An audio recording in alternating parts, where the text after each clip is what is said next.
Welcome to Nasdaq Trade Talks, where we meet with the top thought leaders and strategists in emerging technologies, digital assets, and regulatory landscape and capital markets. I'm your host, Jill Malandrino, and joining me is Seth Winterroth. He's partner at Eclipse, and Chris Walti, co-founder and CEO of Mytra. We're here to discuss the growing importance of resilience in supply chains amid labor shortage, onshoring, and the rise of e-commerce and geopolitical uncertainty. It is great to have the both of you with us, and let's talk about the overall theme here, emerging investment trends that we see in supply chain modernization. Seth, give us an overview. Well, listen, I think, in the last 15 years, you've seen a number of different macro factors drive the need for higher performance, lower cost, more flexible, and generalizable automation solutions. You've seen consumer purchasing decisions change. You've seen onshoring of manufacturing trends. You've seen, companies that are being forced to become great supply chain companies when they really just want to focus on being great product companies.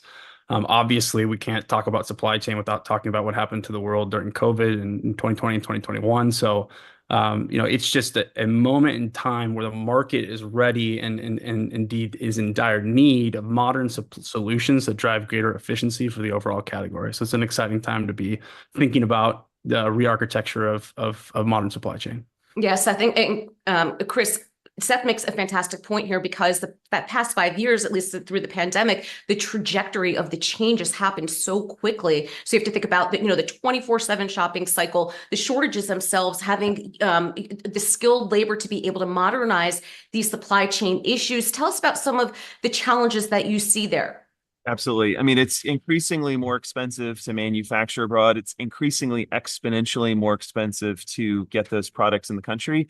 And it's increasingly more difficult to find the people you need to get the job done. So, at Mytra, we saw with a lot of our backgrounds at Tessa and Rivian, we saw, the bulk of the challenge is simply moving material around the four walls of a factory or warehouse. It is largely an unsolved problem. 90% of facilities globally still do a lot of these manual tasks, manually. They're the least safe. If you look at injuries and severity of injuries, simply moving things are really the job that shouldn't be done by people in the grand scheme of things.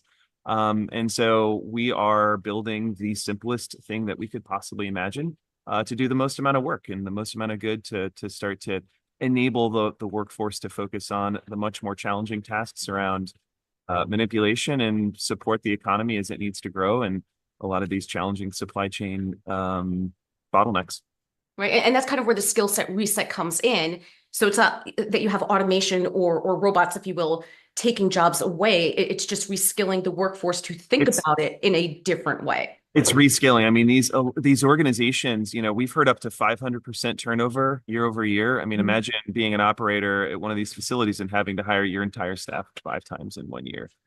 They simply can't, they're not able to attract and retain. So if you can actually upskill, if you can give these folks better work, more meaningful work that truly unlocks or is, the capabilities of what humans can do are required, you're going to get happier workers. They're going to be more satisfied with their job, and they're not going to, roll home at 9 a.m. Or 9 p.m. having to ice their backs on a lazy boy and catching up on the evening news because, the day was just, really tough on there.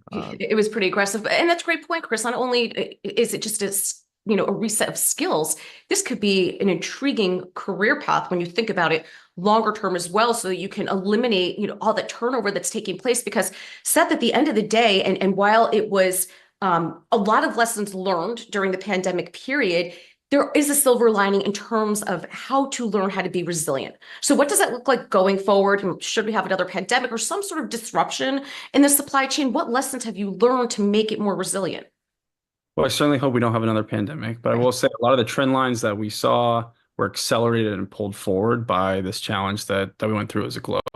And, the most exciting thing for me is, at Eclipse, we invest in private market companies that are trying to modernize the physical world industries. And we engage regularly with the Fortune 100, Fortune 500 C-suites, and the prioritization of automation jumped to a top 3 priority for leaders of businesses that operate across manufacturing and supply chain logistics and other categories as well. And so that recognition of that need, I think, is extremely exciting. Now, what have we learned? we've learned that you have to work hand in hand with these partners. You can't come to them with a rudimentary or a prototype solution. You have to be designing for production intent from day one, and you have to understand the nuance of deploying and integrating it into these customers' environments so that you can provide them a real solution in that production environment that drives tangible business outcomes. And so, the work that we do in Mytra on a day by day basis is absolutely focused on, designing for scale and designing for scale production. Yeah. And Chris, when you think about solutions, particularly when it's within the technology and automation space, there are so many competing priorities within the organization, whether you're looking at cybersecurity solutions, automation solutions, better software for your finance and risk management teams. Everyone's competing for these solutions, and you have to be able to justify that in terms of ROI and risk management, right? So what are some of the nuances there? How do you determine where that capital needs to go when you think about modernizing the supply chain?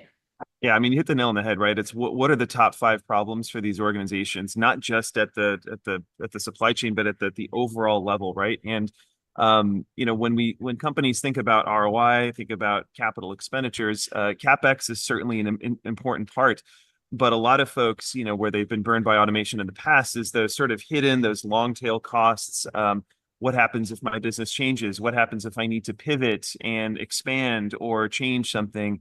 And so those are reasons why people haven't adopted automation in the past. What we're trying to do, what we've done is built, a radically simpler solution that gives, purchasers and operators the confidence to know that their investment is going to be, regardless of the changing environment, is going to be useful for them. And, those hidden costs and the tail end are they're not hidden. Like, exactly what the operational profile, what the reliability profile of this looks like. And that's helpful when, talking to these CFOs and CEO level and saying like, great, is this going to work for my business in an uncertain and unpredictable future? Yeah. It really is like a fantastic time because you have this convergence of macro forces driving businesses to think about adoption. You've got labor challenges that are making it readily apparent that they need to develop or adopt these solutions, and then you've got technology accelerating its capability to serve these business operations. So it's a great period of time.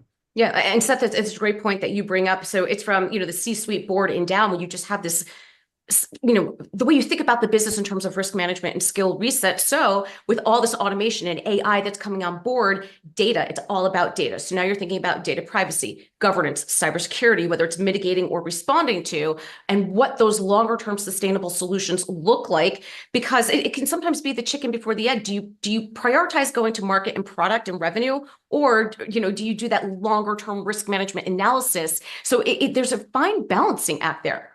There's an absolutely a fine balancing act. And I think, in the world of robotics, what we're seeing increasingly is that production data inside real world customer environments is an absolutely critical ingredient to developing these modern solutions. And so these industry, leaders that may not be experts on the cutting edge of Gen AI and transformers and these types of things, they have a tremendous asset inside their operations. And it's the job of startups and it's the job of early stage organizations to go meet them and collaborate to develop the solutions that we need to accelerate this category forward. Yeah, and Chris and I are behind the scenes here, like shaking our head in full agreement, because the more data that you get, better structured data, Chris, right? Then you're making more quantifiable decisions when you think about ROI and assessing risk. So it's good at the end of the day, and I'm sure there's going to be some hurdles that have to, that are going to be presented. But at the end of the day, it's only going to help making those types of decisions.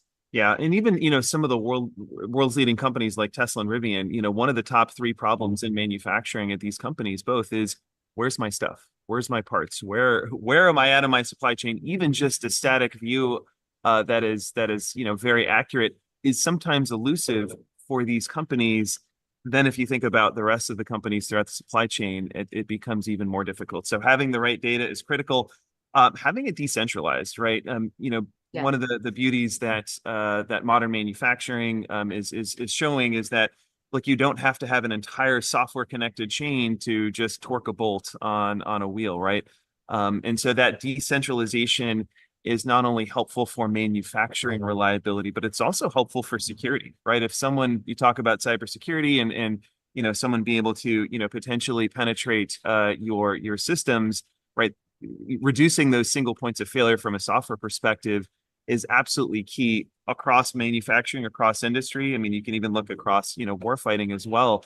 And that's one of the things that is very core to, the solution that Mytra is putting forward is that decentralization, eliminating those critical points of failure while getting a lot of this operational data surfaced to the decision makers so they can make the best decisions for their network and their business.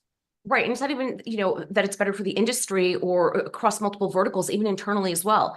You're able to have that bird's eye view of what's happening versus operating in those silos and competing for those same types of CapEx resources that we were talking about before, being able to see it in a more transparent fashion and be accountable for where those capital flows are going is, and it's a whole different, conversation. I can have you back on one of my DLT panels, but I think, as these emerging technologies are happening, and it's not even just from the enterprise perspective, but consumers, we're so conditioned for having things either delivered same day or solutions are presented same day when it comes to a problem. So, enterprise has to keep up even from just that perspective.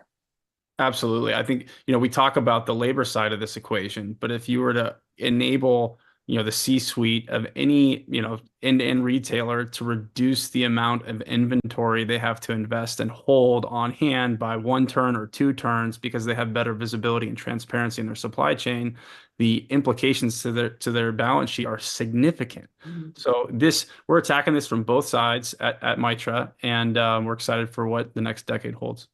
Seth, it's interesting. It reminds me of something that I would just call it in the last decade. We had a number of winters that were really warm in the Northeast. So a lot of winter inventory in terms of apparel ended up not going, and it all moved over to the discounters, and the discounters did fantastic with it. But the actual name brands themselves, I wonder if this newer technology where you have more predictive analysis and automation can perhaps make better inventory decisions just because you have that type of data. Yeah, I believe that's absolutely a possibility in the future. Yeah. And Chris, to wrap up here, your outlook, I mean, our conversation could be very different 1 to 2 years down the line from here. Yeah, I mean, first state is deliver a reliable system in production, particularly early stage companies, the ability to kind of transform what is a very promising technology into something that's extremely reliable, works at scale. That's our number 1 goal. And then beyond that, there's 250,000 warehouses and about the same number of manufacturing facilities globally. Again, you're talking 10 to 20% automated at the most. The market size, the opportunity of just moving things around warehouses and factories is probably twice as big as Apple's TAM. And again, it's very, very low penetrated. So there's a lot of work to do to bring these industrial facilities up to the bare minimum of, what we would consider a modern and operating facility with basic software, with basic material flow. So we've got a lot of work to do there. And we're excited about the challenges ahead and excited to work with our partners. All right. Appreciate both of your insights. Thanks for joining us on Trade Talks. I'm Jill Malandrino, Global Markets Reporter at Nasdaq. Thank you. Thanks, Jill.